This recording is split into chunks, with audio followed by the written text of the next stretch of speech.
여러 예언가들의 예언이 득세하는 요즘 가장 눈길을 끄는 예언들의 공통점은 이렇습니다. 2025년 한국의 변곡점, 새로운 지도자의 등장, 그리고 그 이후 글로벌 경제가 흔들리고 기후 이상 징후가 잦아드는 듯하더니 다시 여러 가지 자연재해가 번갈아 찾아와 세상을 뒤흔드는 모습이 연이어 보입니다. 이렇듯 불안정한 국면 속에서 어떤 예언자들은 입을 모읍니다. 2025년이 변곡점이 되리라. 특히 아시아의 한반도가 갑작스레 중심에 올라설 것이라는 의견이 심심찮게 등장하죠. 그 반도라면 아마도 우리나라, 대한민국을 가리키는 것이 분명합니다. 그런데도 사람들이 혹하곤 하는 이유는 이런 이야기가 지어낸 환상이 아니라 꽤 오래전부터 전해져 내려오던 기록과 묘하게 들어맞기 때문입니다. 요컨대 오늘 전하려는 예언들은 모두 2025년 국운, 미래, 운세, 사주와 긴밀하게 연관되어 있습니다. 그 가운데서도 가장 먼저 꺼낼 화두는 헝가리의 낯선 이름 보이 페트르일 것입니다. 1. 헝가리의 예언자 보이 페트르가 남긴 예언. 지난 세기 초 헝가리 수도원 지하에 묻혀 있었다는 한 사제의 기록이 세상에 등장했습니다. 그의 이름은 보이 페트르. 무심히 흘려보낸다면야 신빙성이 떨어지겠지만 그는 세계대전의 발발 시기나 전염병의 확산, 경제 붕괴 시점 등을 꽤 높은 정확도로 짚어낸 예언가로서 재조명되었습니다. 그가 남긴 문헌에는 이렇게 언급됩니다. 동방의 반도에서 사자가 나오리라. 그때가 2025년을 넘긴 후이니 오랫동안 고요하던 그 나라가 새롭게 깨어나 전 세계를 움직일 준비를 마치게 되리라. 그 지도자는 기존 질서를 재편할 힘을 지녔으되 뜻밖에도 정치 경험이 일천한 인물일 것이다. 그는 많은 사람이 몰락했다고 여겼던 때에 등장하여 반도의 미래를 바꾸리라. 보이 페트르는 이 예언에서 한국을 직접 특정하진 않았지만 고요한 아침이라는 별칭을 언급했습니다. 곧 이것이 한국이라는 해석이 뒤따랐습니다. 그뿐이 아니었습니다. 붉은 용과 황금 독수리가 갈등하며 힘을 잃을 때 반도의 사자가 세계의 빛이 될 것이다. 라는 구절은 글로벌 패권을 놓고 다투던 중국과 미국이 모두 내부적 문제로 약화되는 사이 한국이 반사 이익과 새 동력으로 세계의 주목을 받으리라는 맥락으로 읽혔습니다. 이때 보이 페트르는 2025에서 2028년 사이에 한국이 오랜 잠에서 깨어나 경제와 문화를 넘어 영적 리더십까지 갖춘다. 고도 예견했습니다. 그가 어쩌면 과하게 낭만적으로 쓴 것 아닐까 싶지만 이미 맞춘 사건들이 80%를 넘겼다는 이야기가 번져나가면서 학자와 언론들은 그 문헌을 우연으로 치부하지 않게 되었습니다. 보이 페트르의 문헌을 들여다보면 국내에서는 소위 탄핵 정국 같은 격변이나 주변 국가들의 재해 가능성도 언급되어 있습니다. 그래서 요즘 상당한 관심이 쏠린 것이죠. 무엇보다 페트르가 시사한 반도의 사자가 누구냐를 두고 열띤 해석이 오갑니다.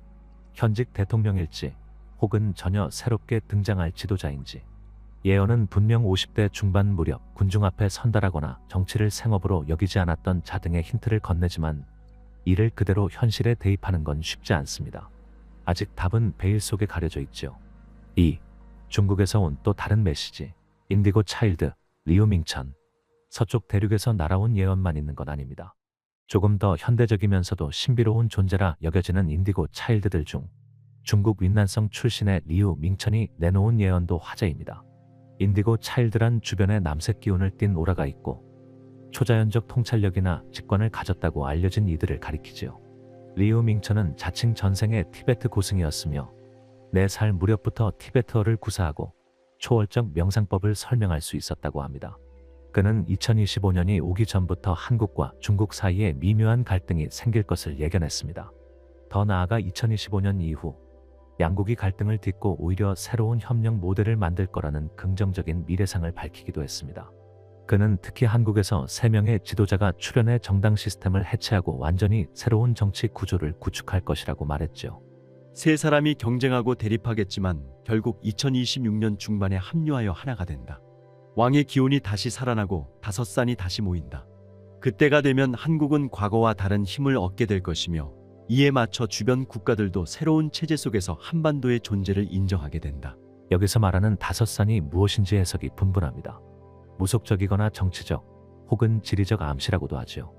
한반도에 놓인 주요 산맥의 재통합이라는 의견, 고대부터 내려온 신성한 5기운의 재결합이라는 주장도 있습니다. 어떤 형태로든 그가 지적한 시점이 2025에서 2026년이고 한국 정치에 커다란 변동이 생기는 계기가 될 거라는 점에서는 대부분 해석이 일치합니다. 3. 한국 내부의 이목, 대통령의 사주와 운세. 해외 예언자들의 이야기가 귀에 솔깃하긴 하나 우리의 궁금증은 결국 지금 대통령은 탄핵될 것인가 아니면 살아남을 것인가로 귀결될 때가 많습니다. 최근 국내 명리학자나 무속인들 사이에서도 윤석열 대통령의 사주가 화제입니다. 흥미로운 건 다수가 탄핵 가능성은 있을 수 있어도 최종적으로 직을 유지할 가능성을 점치고 있다는 겁니다. 어느 스님은 대통령의 사주를 이렇게 풀이했습니다. 관이 무려 4개나 들어있다. 나라의 녹을 먹을 운명이라는 뜻이다. 천성이 강직하면서도 구설에 시달릴 운세가 많지만 결국 시간이 흐르면 그 구설수는 사라진다. 내가 보기엔 오방의 문이 모두 열렸다. 다칠 일이 없을 것이다. 설령 얽히는 일이 생겨도 극복이 가능하니 임기를 끝까지 이어나갈 기세가 강하다. 이 스님은 관제수가 따라붙을 수는 있어도 중도에 무너지지는 않을 거라고 단언했습니다. 국운이 급변하는 시기에 대통령이 사라질 운명이라면 애초부터 관이 4개 들어있는 귀한 사주를 받아들고 태어나지 않았을 거라고도 덧붙였습니다. 다른 명리학자의 해석도 있습니다. 설윤정사는 대통령에게 경금 일간이 강하게 깔려 있다고 말하며 2024에서 2025년에 찾아오는 천라지망이 결코 쉬운 운세는 아니지만 경금이 그물을 찢고 나올 힘을 지녔기에 결과적으로는 살아남을 거라 분석했죠. 말하자면 사주의 구조상 큰 장애물이 닥치긴 하되 그것이 대통령직에서 완전히 내쫓길 수준의 파탄으로 귀결되지 않을 공산이 크다는 것입니다. 4. 정감록과 노스트라다무스 그리고 기타 전승. 한국 민간에서 오랫동안 비결서로 전해진 정감록에도 2025년과 관련한 이야기를 연계하는 해석이 존재합니다. 정감록은 원래부터 진인이 나타나 세상 질서를 바꾼다는 주제를 다수 포함하고 있습니다. 실제 텍스트에는 연도가 명시되어 있지 않으나 수백 년간 구전되면서 수많은 설이 덧붙여졌습니다. 그 중에는 정확한 시기가 2025년, 2026년 부근일 것이다라 말하는 이들도 있죠. 서양 쪽에서는 노스트라다무스가 동방에서 법을 지키는 자가 서구 세계에 큰 변동을 일으킬 것이라 예언했다고 전해지지만 이는 해석상의 문제이기도 합니다. 수많은 역사가와 번역가들이 이 구절을 놓고 다른 의견을 내놓고 있기 때문이지요. 그럼에도 불구하고 동방의 강자가 부상의 기존 패권을 흔들 시점이 멀지 않았다는 인식이 점차 설득력을 얻고 있습니다. 지구촌을 휩쓰는 환경위기나 경제 붕괴가 한반도에 새로운 역할을 부여할 것이라는 추측이 뒤따르면서 그 시기를 2025년으로 보는 예언들이 합류하고 있습니다. 5. 새 지도자의 정체. 그렇다면 보이 페트르가 말한 동방의 사자나 리우 밍천이 말한 새로운 지도자들, 정감록에서 전해지는 대의는 누구일까요? 공통된 키워드는 기존 정치권에서 오래 활동해온 인물이 아닐 가능성, 환경과 기술 분야에 눈부신 식견이 있을 것, 탄핵을 불러올 만한 위기 속에서 급부상할 수도 있다 같은 것들입니다. 또 오늘 중심에서 다루고 있는 대통령 탄핵설과 극복 여부가 여기에 교묘히 맞물립니다. 예언을 조금 더 크게 해석하면 현직 대통령이 탄핵 위기를 맞으면서 전무후무한 격변이 일어날 테고 그 난세 속에서 어쩌면 새로운 정치 주체나 연립 구조가 등장할 수 있다는 얘기가 됩니다. 그런데 명리학적으로나 스님들의 견해나 거의 대부분 결국 대통령이 자리를 유지한다고 말하는 점이 흥미롭습니다. 그렇다면 새로운 지도자는 어쩌면 대통령 곁에서 혹은 야권, 무소속 진영에서 탄생하여 한판 승부 끝에 공생하거나 연합하는 형태일지도 모릅니다. 예언이라는 게 늘 정확한 사실을 예측하기보다 여러 갈래 시나리오를 암시하는 성격이 강하다는 점을 떠올리면 결국 어느 쪽이 맞았다 틀렸다고 결론 내기는 쉽지 않습니다. 6. 2025년 국은 과연 어디로 흐를 것인가? 동서양 가리지 않고 2025년이 우리 국운과 미래를 뒤바꿀 전환기로 거론되는 근거 중 하나는 바로 주변 국가들의 혼란 속에서 한국이 상대적 우위를 얻을 가능성에 있습니다. 리우 밍천이 예언에서 강조했던 중국의 대홍수와 지진 그리고 일본의 대규모 자연재해는 다른 예언서나 과학적 시뮬레이션과도 일정 부분 부합하는 측면이 있습니다.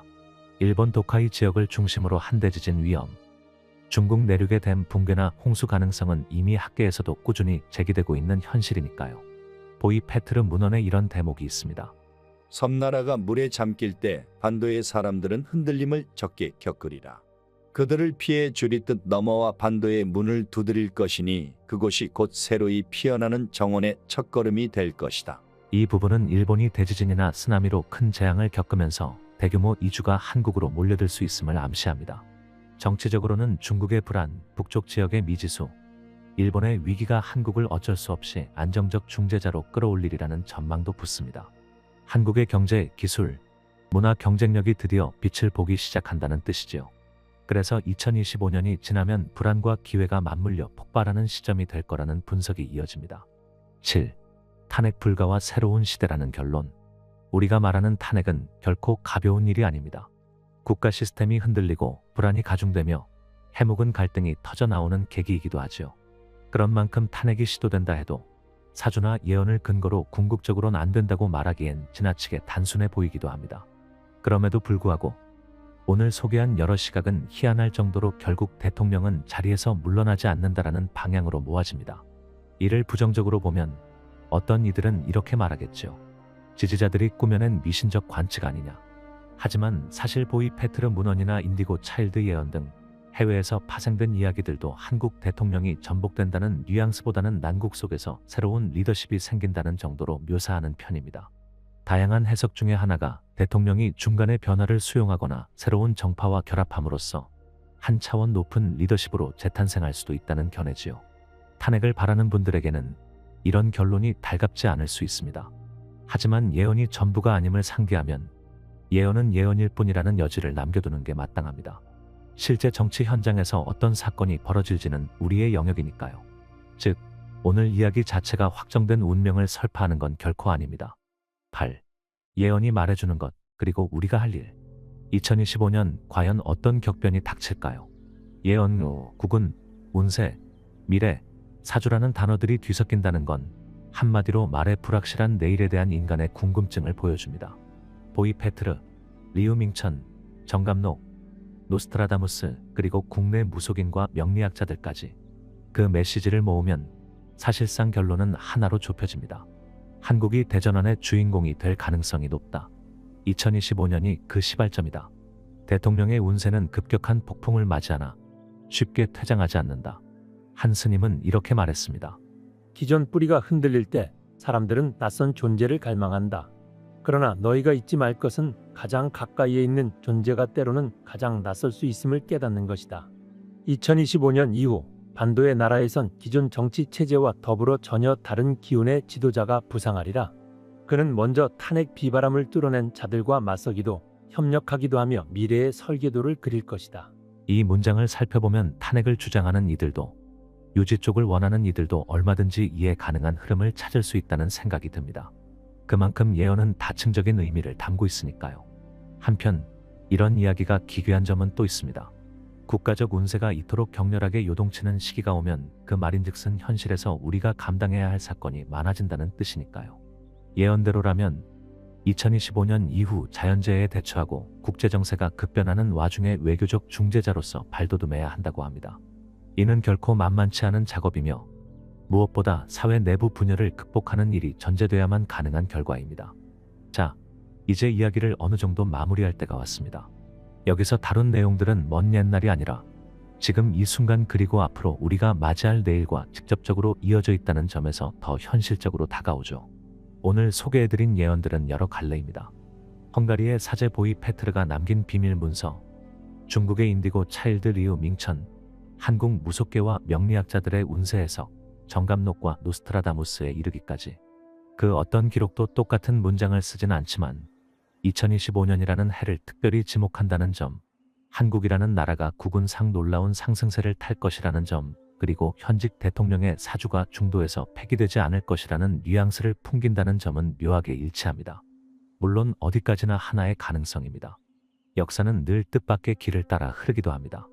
다만 이 예언들이 공교롭게 비슷한 시점을 말하고 각자 다른 출처에서 비슷한 내용을 전한다면 호기심 어린 시선으로 살펴볼 가치는 충분하겠죠. 탄핵을 지지하는 이들도 유지되는 쪽이 낫다고 생각하는 이들도 서로 견해를 달리할 뿐 미래 자체를 장담하긴 어렵습니다. 그럼에도 이런 흥미로운 단서들을 모으고 혹시 정말 2025년에 뭔가 큰 변화가 오지 않을까라고 생각해보는 건 인간 본연의 상상력이라 할 수 있겠습니다. 혹자는 말합니다. 어차피 예언은 허무맹랑한 이야기일 뿐이다. 그러나 역사의 뒤안길을 살펴보면 때때로 기이한 예언들이 실제 사건과 맞물려 세상을 놀라게 한 경우도 있었습니다. 결국 믿고 안 믿고는 각자의 몫입니다. 다만 변화의 시기에 어떤 준비를 할 것이냐는 전적으로 우리에게 달린 문제겠죠.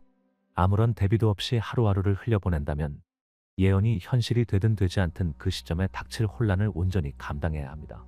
그런 점에서 본다면 예언이 알려주는 가장 유익한 메시지는 스스로를 돌아보라는 말 아닐까요? 2025년 무렵 한국이 어쩌면 세계사의 무대 중앙으로 나아갈 수도 있고 특정 인물이 대통령직을 유지하거나 새로운 지도자가 부상할지도 모릅니다.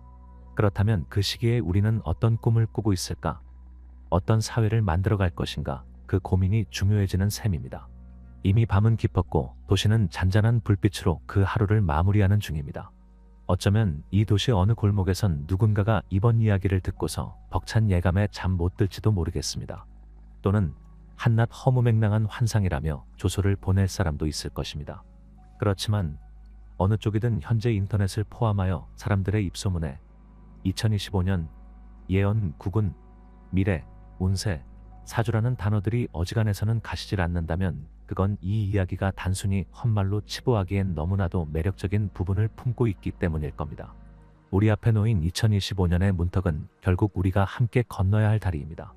탄핵이든 유지든 현직 대통령이 극적인 국면을 맞이하든 새로운 지도자가 등장하든 그 모든 사건은 이 반도에 사는 우리가 직접 목격하고 참여하게 될 이야기지요. 각각의 예언을 곱씹어보며 우리가 맞이할 미래의 청사진을 그려보는 것도 좋겠습니다. 아직도 길 위를 헤매는 불빛들을 생각해봅니다. 그 불빛 하나하나가 사람들의 소망, 두려움, 열망이 깃든 순간순간을 비춰주고 있겠지요.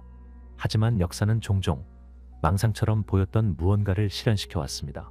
그러니 그 기묘하고 장대한 합창 속에서 우리는 2025년의 대한민국과 그 대통령의 운명을 지켜볼 뿐입니다. 언젠가 시간이 지나 2025년이 역사 한 장에 기록될 때 오늘날 우리가 나눈 이 예언과 운세 이야기가 그 역사적 순간을 미리 예고한 작은 불씨였다고 회자될지도 모릅니다. 이상으로 장황하면서도 매혹적인 예언들에 근거한 2025년 대한민국 대통령의 운명 그리고 새로운 지도자 출현에 관한 이야기였습니다. 이미 여러분은 그 드라마틱한 대전환의 서막 한가운데 서 계신 걸지도 모르겠습니다. 그러니 부디 건강한 의심과 열린 태도로 이 이야기를 마음속에 품어주시길 바랍니다. 여러분들의 의견은 어떠신지 댓글로 나눠주시면 감사하겠습니다. 시청해주셔서 감사합니다. 2025년 한반도에 일어날 변화는 단순한 정치적 사건이 아니다. 이는 예언자가 오래전부터 말해온 한국의 국운을 바꾸는 흐름이며 중심에는 지도자이자 구세주로 불릴 인물의 등장이 있다.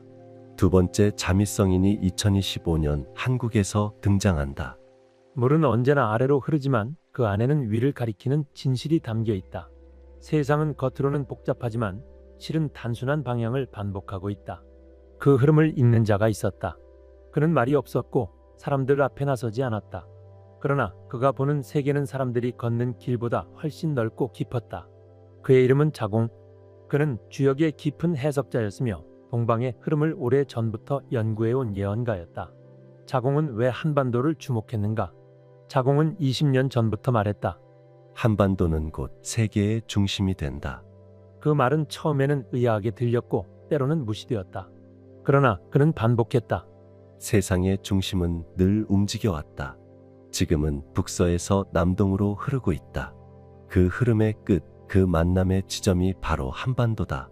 그는 그렇게 말하곤 궤를 그렸다. 하늘의 움직임을, 땅의 울림을, 사람의 마음결을 동시에 담은 궤. 그리고 그 궤는 한 나라의 운명이 바뀌는 해를 가리키고 있었다.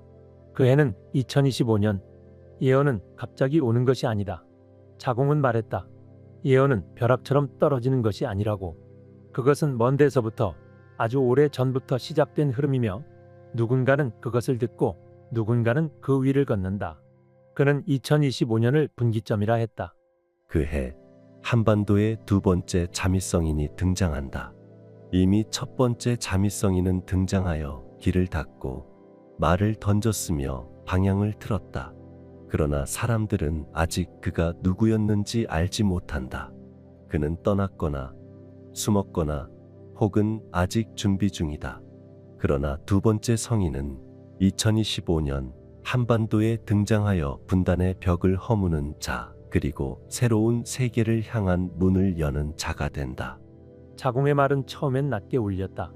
그의 예언은 처음엔 바람 속 메아리 같았다. 정치인은 그를 주목하지 않았고 언론은 다루지 않았다. 그러나 시간이 지날수록 그의 말이 가리킨 방향으로 세계가 움직이기 시작했다. 자공은 자주 말했다. 예언은 방향이다. 그는 미래를 보지 않았다. 흐름을 느꼈을 뿐이다. 자공은 스스로 미래를 본다고 하지 않았다. 그는 흐름을 느낀다고 말했다. 기후가 변할 때, 사람들의 언어가 바뀌고 국경이 의미를 잃을 때 그는 그 방향 속에서 누가 중심에 설지를 본 것이다. 그 중심은 한국, 그리고 그 한가운데 두 명의 자미성인이 있다. 그는 자주 이렇게 말했다. 첫 번째 자는 이미 말을 했다. 그러나 그 말은 아직 해석되지 않았다. 두 번째 자는 곧 나타난다. 그는 말을 하지 않고도 모두를 걷게 만든다. 그는 대통령일 수도 있고 아닐 수도 있다. 그러나 그가 나설 때 모두는 말할 것이다. 이 사람이 구세주였는가? 그리고 그는 2025년을 경계로 남겼다. 자공은 그 해를 분기점, 국군의 변곡점, 구세주가 드러나는 해, 분단의 균열이 시작되는 해, 세상의 시선이 한반도로 몰리는 해라고 말했다. 그는 수없이 그 해를 언급했다. 2025년, 을사년과 맞물린 그 시기, 한민족이 다시 스스로의 운명을 묻는 시간. 2부, 두 성인의 길, 그리고 2025년의 문. 예언은 반복해서 전해져야 한다. 들을 준비가 된 자에게는 방향이 되고 준비되지 않은 자에게는 조용히 흘러간다. 자공은 두 자미성인의 예언을 자주 말하곤 했다. 하늘의 별은 셋이 아니다. 셋이 되면 흔들리기 때문이다. 하나는 길을 밝히고 다른 하나는 그 길을 따른다. 자미성인 두 사람. 하나는 이미 등장했고 다른 하나는 곧 나타난다. 그 첫 번째 자는 말을 남긴 자였다. 그리고 두 번째 자는 말 없는 시련을 보여줄 것이다. 그는 대통령일 수도 있다. 아니면 그보다 더 조용한 자일 수도 있다. 그러나 이 둘 중 어느 것도 그를 정의하지 못한다. 사람들은 묻게 될 것이다. 그가 다음 구세주인가? 나는 대답하지 않겠다. 그러나 시간이 대답하게 될 것이다. 자공은 말했다. 예언이 정확한 사람이 위대한 게 아니라고. 예언은 흐름을 읽는 자의 증언일 뿐이라고. 그는 2025년이라는 해를 단순한 숫자가 아닌 시대의 전환점으로 여겼다. 2025년 자미성인의 등장. 2025년은 준비된 시간이다. 사람들의 피로가 극에 달하고 국가들은 혼란을 감추지 못하며 진실과 거짓이 바뀌는 순간이다. 이때 그 자가 등장한다. 그는 많은 것을 약속하지 않는다. 그는 이미 많은 것을 잃어본 자다. 그는 구호를 외치지 않는다. 그는 다만 행동이라는 말 없는 언어를 선택한다. 그의 발걸음은 느리다. 그러나 그의 발자국 위로 많은 이들이 길을 걷는다. 그는 싸움을 피하지 않는다. 그러나 그는 싸우지 않는다. 그가 움직이면 국군이 바뀌고 한반도의 방향이 바뀌며 세상의 주시가 모인다. 그는 누구인가? 자공은 그 사람의 구체적인 이름은 남기지 않았다. 그러나 그는 그 인물의 성질을 분명히 말했다. 그는 이 시대의 대통령일 수도 있다. 아니면 대통령이 되지 않은 진짜 지도자일 수도 있다. 무엇보다 그는 한국 국군의 핵을 쥐고 있는 사람이다. 그는 따르는 자를 모으지 않는다. 그러나 그를 따르는 자들이 생긴다. 그는 빛을 바라보지 않는다. 그러나 그를 따라가는 길 위에는 늘 빛이 있다. 그는 통일을 외치지 않는다. 그러나 그의 존재가 통일의 시작이 된다. 구세주라는 말, 자공은 어떻게 말했는가? 구세주란 누구인가? 사람들을 구하는 자인가? 아니면 스스로를 잊은 채 세상의 흐름을 따르는 자인가? 나는 그를 구세주라 부르지 않는다. 그러나 사람들은 그를 그렇게 부를 것이다. 그는 하늘이 준비한 사람이다. 하늘은 한반도의 구원을 위해 두 사람을 준비했다. 하나는 이미 다녀갔고 다른 하나는 이제 막 떠오른다. 을사년의 그림자, 그리고 반복되는 순환. 자공은 의미심장하게 말했다. 을사년은 한반도 땅에서 가장 어두운 기억을 남긴 해였다. 그러나 시간은 순환하고 기억은 반복된다.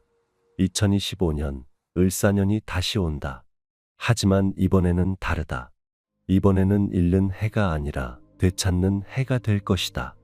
이번에는 넘어가는 해가 아니라 다시 일어나는 해가 될 것이다. 구체적 변화의 신호. 자공은 2025년 이후 이 성인의 등장과 함께 구체적인 변화가 일어난다고 전했다. 그 변화는 이렇게 말해진다. 처음에는 국민의 말투가 바뀐다. 그 다음은 지도자의 자세가 바뀐다. 그 다음은 언론의 방향, 교육의 언어, 군대의 목적이 달라진다. 그리고 북쪽에서 침묵이 사라진다. 그 순간 통일의 첫 문장이 써진다. 예언은 지도자를 말하지 않는다. 그러나 방향을 가리킨다. 자공은 말했다. 나는 누가 될 것이라 말하지 않는다. 나는 다만 어떤 이가 그 자리에 가야 하는지를 말할 뿐이다. 그는 이미 마음을 다친 사람이다. 그는 이미 세상의 거절을 견뎌본 사람이다. 그렇기에 그는 이끌 수 있고, 그렇기에 그는 한반도의 구세주라 불릴 자격이 있다. 3부. 통일은 문이 아니라 흐름이다. 통일은 어느 날 문을 열어 들어가는 일이 아니다. 통일은 바람이 방향을 바꾸듯 천천히 그러나 분명하게 다가오는 흐름이다. 자공은 말했다. 나는 통일을 날짜로 말하지 않는다. 나는 그것을 징조로 읽는다.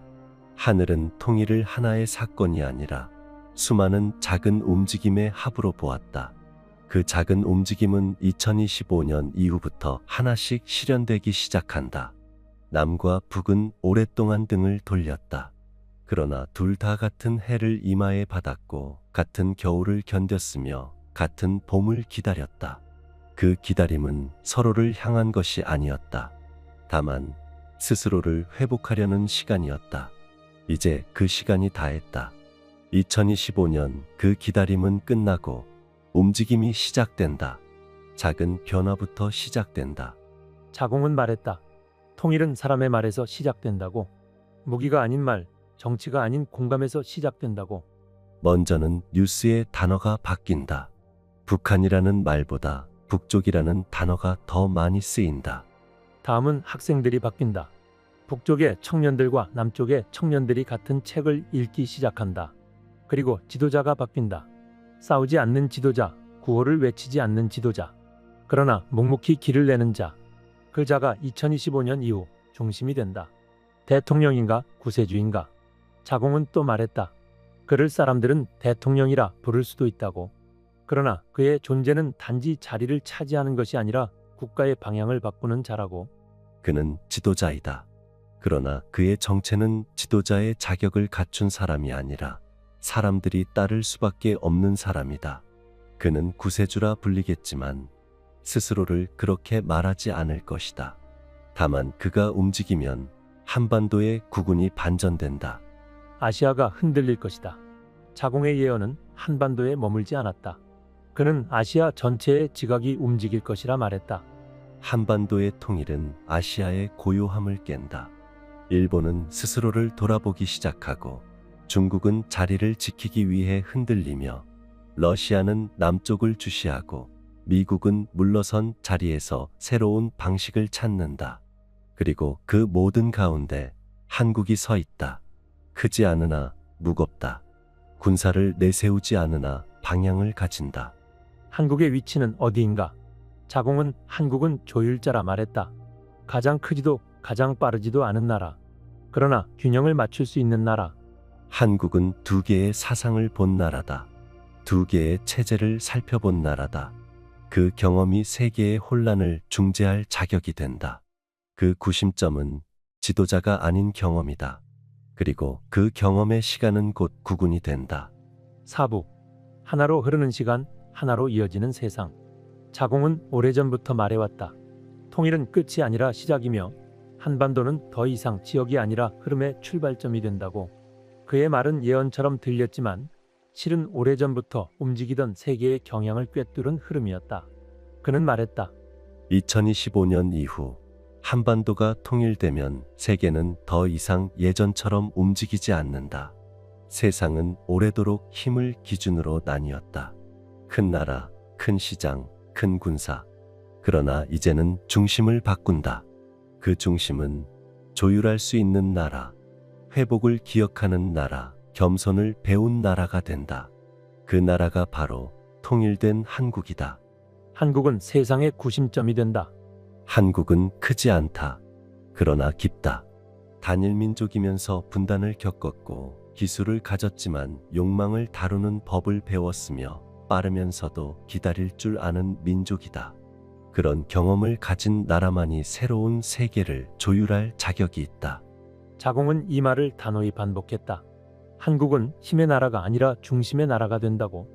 화폐의 통합은 어떻게 오는가? 자공은 화폐에 대한 예언도 남겼다. 그것은 단순한 경제의 문제가 아니라 인류의 약속이 바뀌는 신호라고 했다.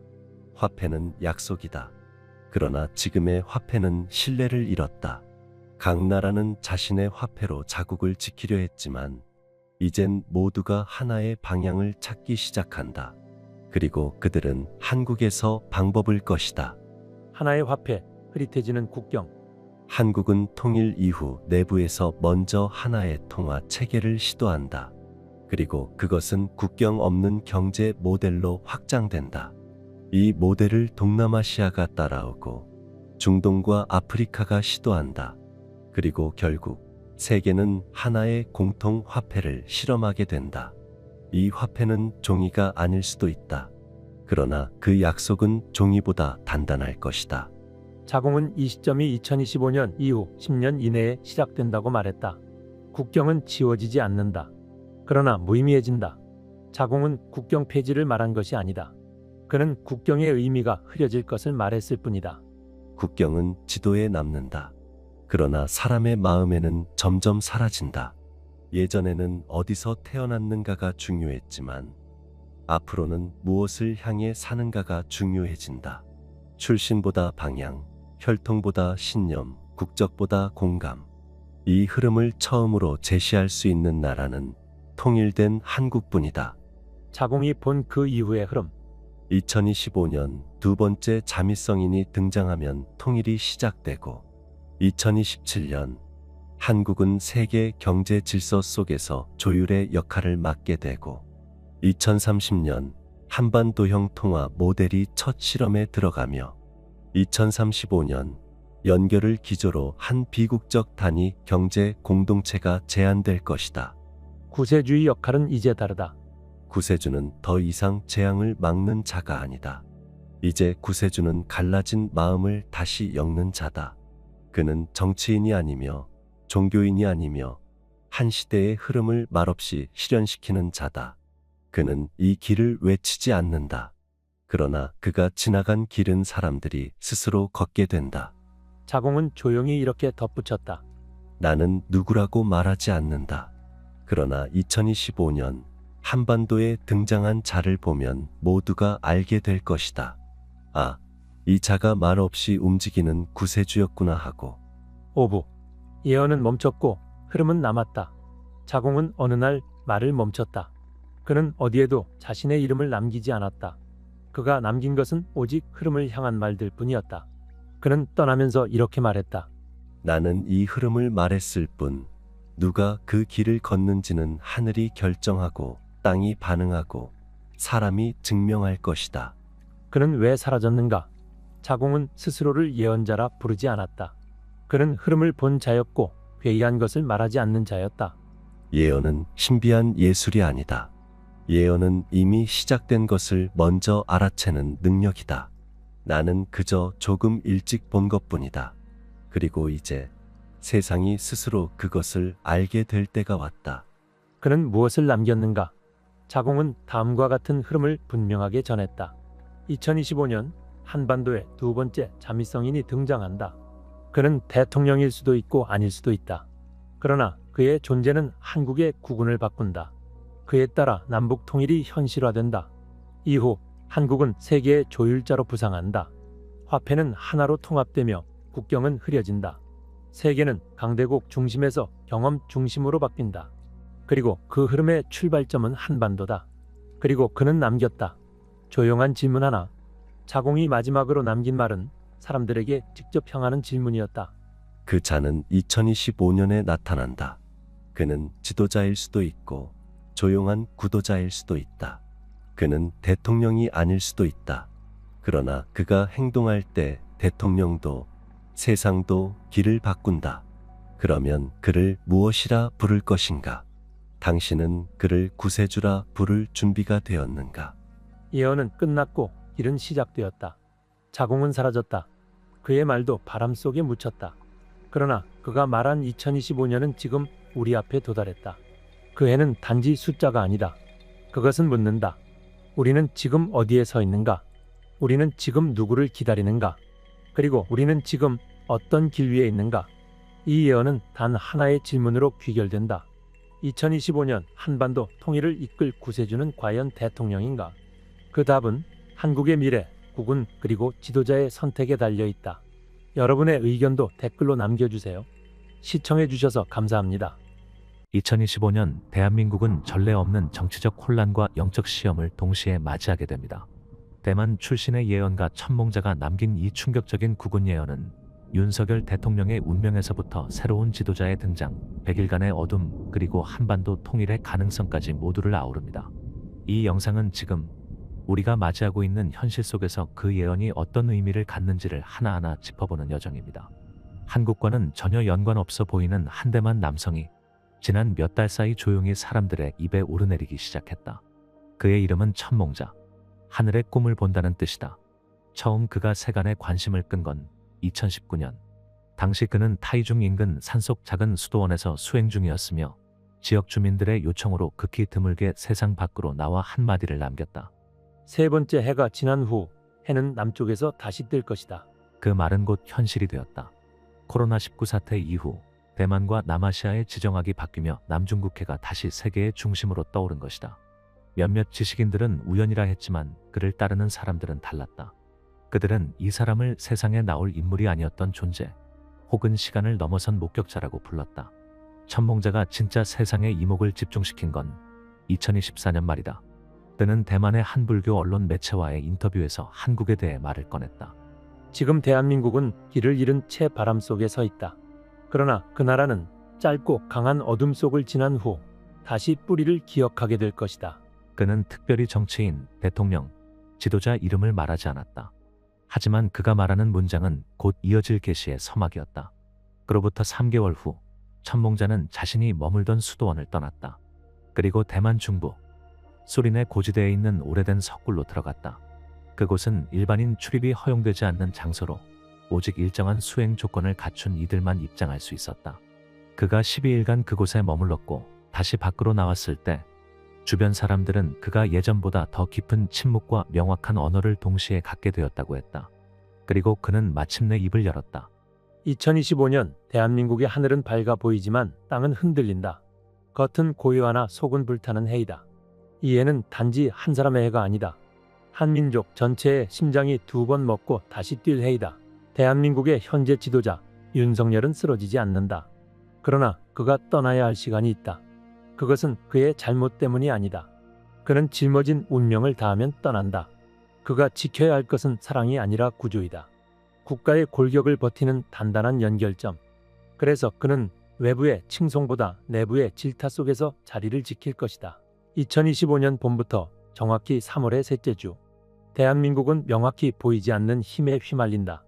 그것은 정치적인 것도 외교적인 것도 아니다. 국민 전체의 영혼이 흔들린다. 믿음은 약해지고 공포는 커진다. 시장은 흔들리고 지도자는 시험을 받는다. 비판이 아니라 절망이 시작된다. 나는 본다. 그 기간은 100일이다. 정확히 100일간 이 나라는 고요한 혼란 속에 빠진다. 이는 전쟁이 아니다. 이는 무너짐이다. 제도가 아닌 정신이, 체제가 아닌 신뢰가. 그 시기 서울의 하늘은 유난히 붓다. 5월 첫 주 동쪽에서 일출이 흐려지고 남쪽에서는 이상 기온이 발생한다. 그 징후는 두 번째 계시의 시작이다. 사람들은 뉴스보다 낯선 감정에 더 크게 반응할 것이다. 이유 없는 피로감, 반복되는 악몽, 해석되지 않는 불안. 이것은 집단 의식의 전이이다. 윤석열 대통령의 운명은 비범하다. 그는 정치가 아닌 계시의 흐름에 의한 존재이다. 그의 사주는 통치의 별이 아니라 연결의 별이다. 그는 다음 세대를 위해 무너지는 구조 위에 마지막 기둥처럼 서 있을 것이다. 그러나 그 역시 시간의 문을 통과하면 떠나야 한다. 그 떠남은 패배가 아닌 퇴장이다. 그리고 나는 본다. 세 사람 모두 다른 곳에서 일어난다. 그들은 함께하지 않지만 결국 함께 서게 된다. 하나는 높은 산에서 내려온 남자다. 그의 말은 적지만 강하다. 하나는 바다 가까이에서 자란 사람이다. 그의 눈빛은 흔들리지 않는다. 그리고 마지막은 물처럼 흐르는 여자다. 그녀는 오래 외국에 있었다. 이 셋은 서로를 모른다. 하지만 2026년 7월 한날 한시 하나의 조약을 앞에 두고 나란히 설 것이다. 이후 대한민국은 전혀 다른 정치 구조를 맞이하게 된다. 정당은 약화되고 지역이 힘을 얻는다. 사람들은 더 이상 누가 정권을 잡느냐에 흥분하지 않는다. 그보다 어떻게 참여할 것인가에 집중한다. 행정은 바뀌고 국민은 권리를 다시 배우게 된다. 그러나 이 모든 변화는 100일간의 어둠 이후에만 가능하다. 그 어둠은 피할 수 없다. 도망치면 반복된다. 마주보면 지나간다. 예언이 끝난 후 천몽자는 더 말을 하지 않았다. 그는 자신이 전한 말의 해석을 덧붙이지 않았다. 그리고 이렇게만 덧붙였다. 나는 단지 본 것을 말했을 뿐이다. 누가 그것을 준비하든 준비하지 않든 시간은 온다. 이후 대만은 물론이고 한국의 일부 전문가들도 그의 발언을 조심스럽게 분석하기 시작했다. 특히 윤석열 대통령에 대한 서술, 100일간의 어둠, 그리고 새 지도자의 출현은 앞서 리우 밍천이나 보리스카 같은 인디고 차일드가 말한 내용과 놀랍도록 유사했다. 게다가 그는 한반도 통일에 대해 직접적으로 언급하지 않았지만 그의 말 속에는 한민족의 정신적 통일, 기억의 재결합, 5개의 산이 다시 모인다는 표현이 은근히 담겨 있었다. 대만의 고지대 석굴에서 천몽자가 다시 모습을 드러냈을 때 그는 침묵을 깨고 한 가지를 더 전했다. 그의 말은 더 이상 추상적이지 않았다. 그는 구체적으로 말하기 시작했다.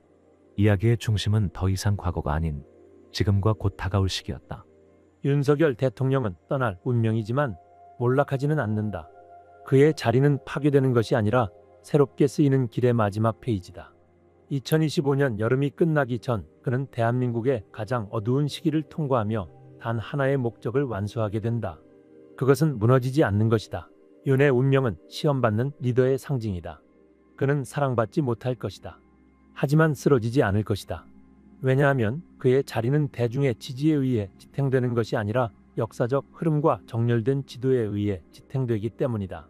그가 떠나는 시점은 갑작스럽지 않다. 그는 2026년 이전 예정된 시간에 맞춰 스스로 물러난다. 퇴장은 선택처럼 보일 것이다. 하지만 그것은 오래 전부터 쓰여진 길 위의 이정표다. 그는 승리자도 패배자도 아니다. 다만 경계선 위에서 구조를 지켜내는 자다. 이 시점에서 천몽자는 그가 말하는 윤석열 이후의 시기에 대해 입을 열었다. 그는 이 나라에 닥쳐올 시련을 민족의 시험이라 표현했다. 정치, 경제, 안보, 외교가 동시에 흔들릴 것이며 그것은 단지 제도의 변화가 아니라 국민 정신 자체가 흔들리는 시험이 될 것이라 말했다. 2025년 4월에서 7월 사이 대한민국은 지도자에 대한 신뢰를 완전히 잃는다. 단순한 지지율 하락이 아니다. 이것은 지도자라는 개념 자체에 대한 국민적 회의다. 그로 인해 사람들은 자신이 믿고 있던 체계, 가치, 질서에 의문을 품기 시작한다. 분노는 터지지 않는다. 대신 침묵이 커진다. 이 시기 외교는 얼어붙고 경제는 더디게 하강하며 보이지 않는 불안이 사람들 사이를 파고든다. 시장은 수치를 잃고 사람들은 숫자가 아니라 느낌으로 움직이기 시작한다. 뉴스보다 더 빠른 것은 사람들의 표정이 된다. 이 시험의 핵심은 분열이다. 국민은 나뉜다. 지역별, 세대별, 가치관별로 분리된 민족은 마치 서로 다른 나라처럼 움직이게 된다. 그리고 그 틈을 통해 잘못된 지도자들이 주목받기 시작한다. 나는 하나의 사람을 본다.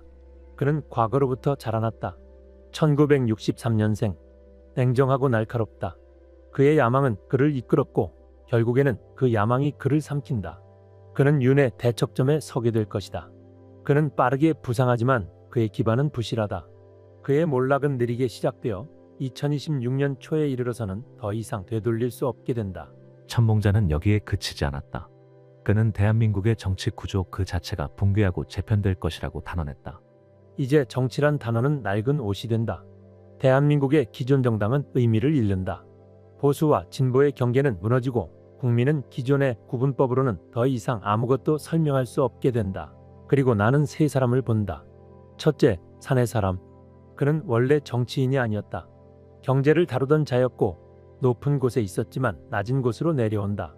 키가 크고 흰 옷을 입으며 말수는 적지만 진실하다. 그의 오른쪽 눈썹에는 흉터가 있다. 그는 거대한 기업이나 집단에 속하지 않는다. 스스로의 신념으로 움직이는 자다. 둘째는 바다의 사람. 그는 남쪽에서 왔다. 3번이나 죽을 뻔한 경험을 했다. 그 기억은 그를 조용하게 만들었지만 깊은 지혜로 이어졌다. 그의 말은 느리지만 단단하다.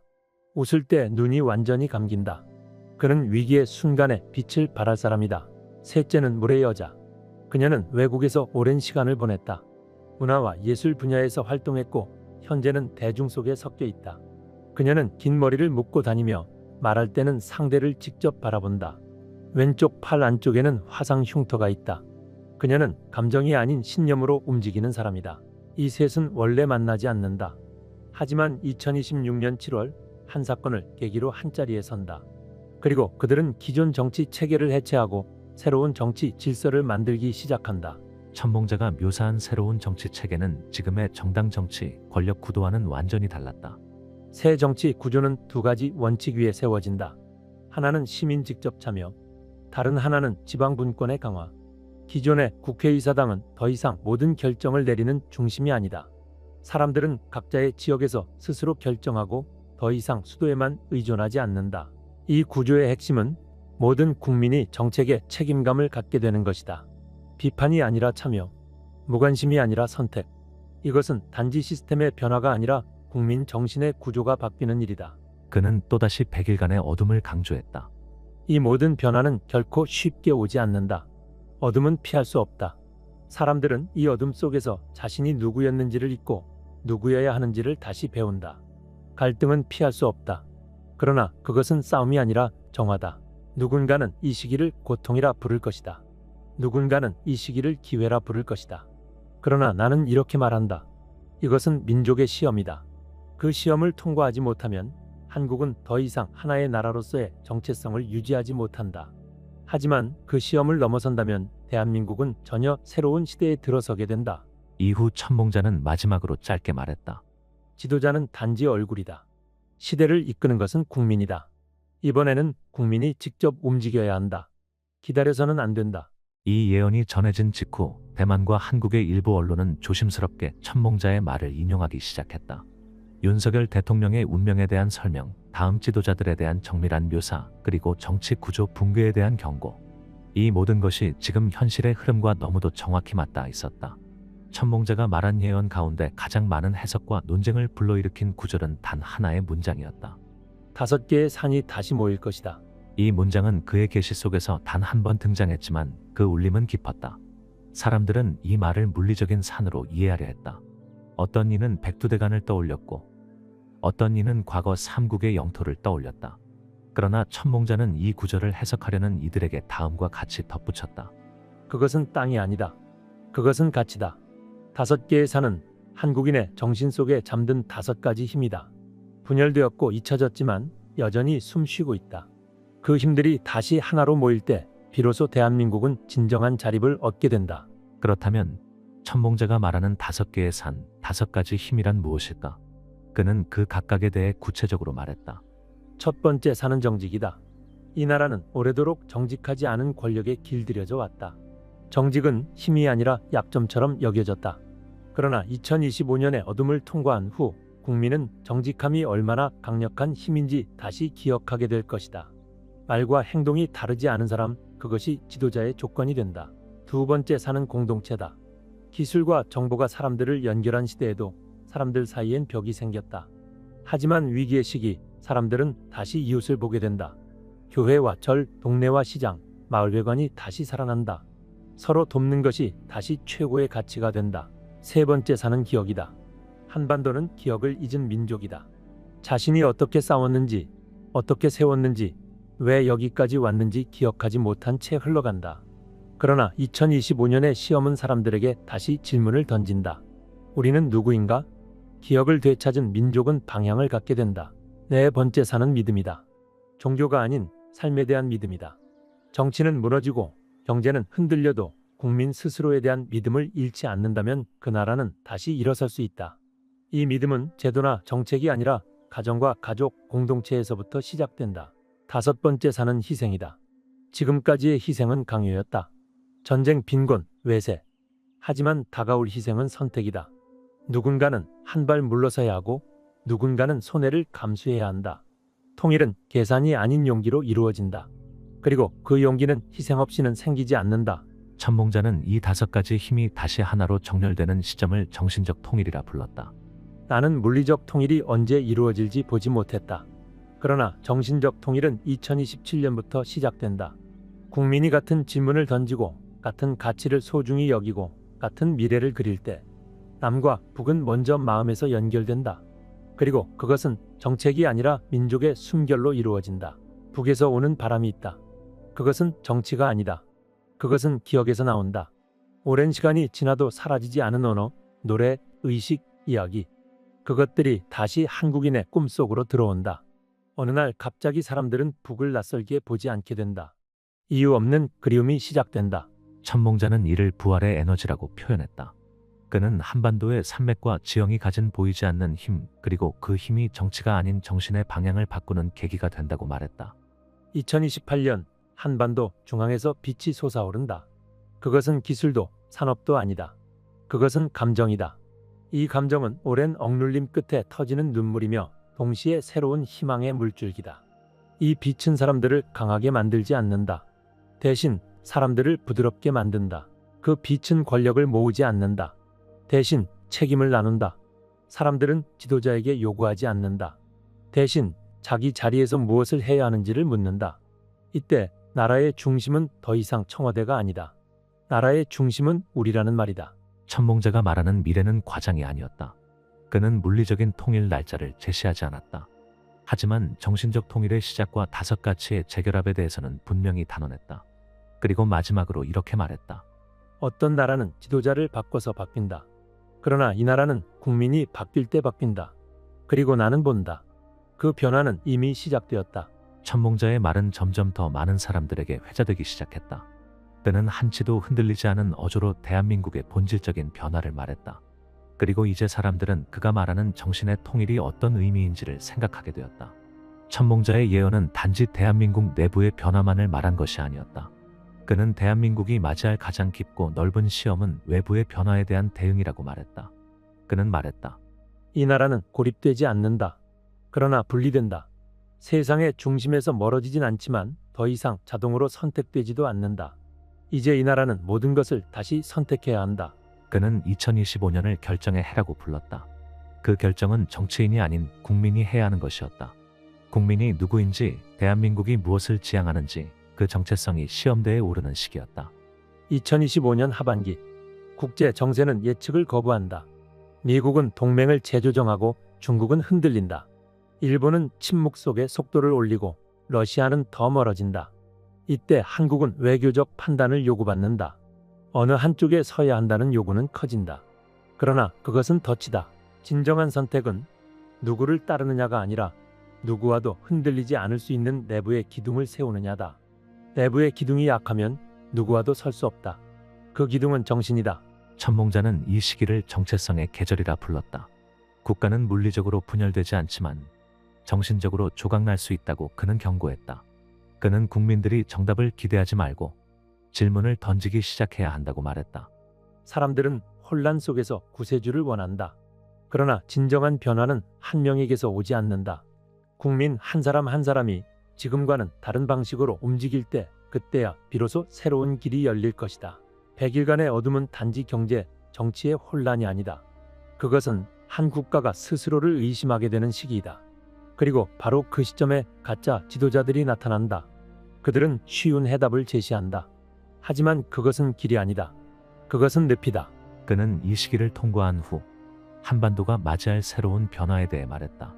그것은 정치적인 것도 경제적인 것도 아닌 영적 재구성이었다. 나는 본다. 2026년 대한민국의 정중앙에서 올라오는 새로운 에너지. 그것은 기술이나 자본이 아니다. 그것은 감정이다. 오래 억눌려 있던 슬픔, 희생, 억울함이 정화되어 나타나는 희망의 감정이다. 이 감정은 사람들을 연대하게 만들고 새로운 시대의 첫 공동체를 만든다. 그 공동체는 제도가 아니라 기업과 약속으로 세워진다. 누구도 혼자 이끌지 않는다. 모두가 함께 움직인다. 그는 특히 북한과의 관계에 대해 언급했다. 다른 예언자들과 달리 그는 정치 통일에 대한 언급보다는 민족적 기억의 복원을 강조했다. 나는 물리적 통일보다 더 먼저 다가오는 통일이 있다. 그것은 감정의 통일이다. 같은 말을 쓰고 같은 음악을 들으며 같은 그림을 그리는 민족으로 다시 연결되는 것이다. 이것이 먼저 이루어지지 않으면 어떤 정치 협상도 실패한다.